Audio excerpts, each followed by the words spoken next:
सदर मजलिस बैरिस्टर असदुद्दीन ओवैसी की सरपरस्ती में मलकपेट ऑफिसर्स मेस में फंक्शन हॉल में मंगल को मेगा जॉब फेयर मुनाकिद किया गया।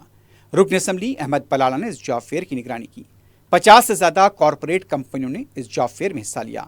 सुबह 8 बजे से इसका आगाज़ हुआ। दोपहर 2 बजे तक जॉब फेयर जारी था। नौजवानों में गैर मामूली जोश खरोश देखा गया और कई नौजवानों को मुख्तलिफ कंपनियों की तरफ से मुलाजमतें भी हासिल हुई हैं। टॉमकॉम जो बैनुल मुल्क मुलाजमतों की रहनुमाई करता है, उसका भी हेल्प डेस्क दस्तियाब था और इससे भी गैर मामूली अफराद ने यहाँ पर इस्तेफादा किया। MSME के काउंटर पर भी उम्मीदवारों का हजूम देखा गया। रुकन असम्बली अहमद पलाला ने खुद नौजवानों की रहनुमाई की।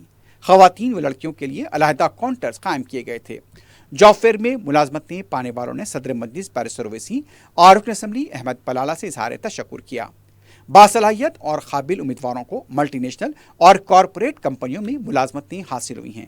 बैरिस्टर ओवैसी की सरपरस्ती में इससे कबल भी हल्के मलकपेट में मेगा जॉब फेयर्स और मेले मुनाकिद हो चुके हैं और कई नौजवानों ने इससे इस्तेफादा किया है और आज वो बड़ी कंपनियों में बरसरे खिदमत हैं।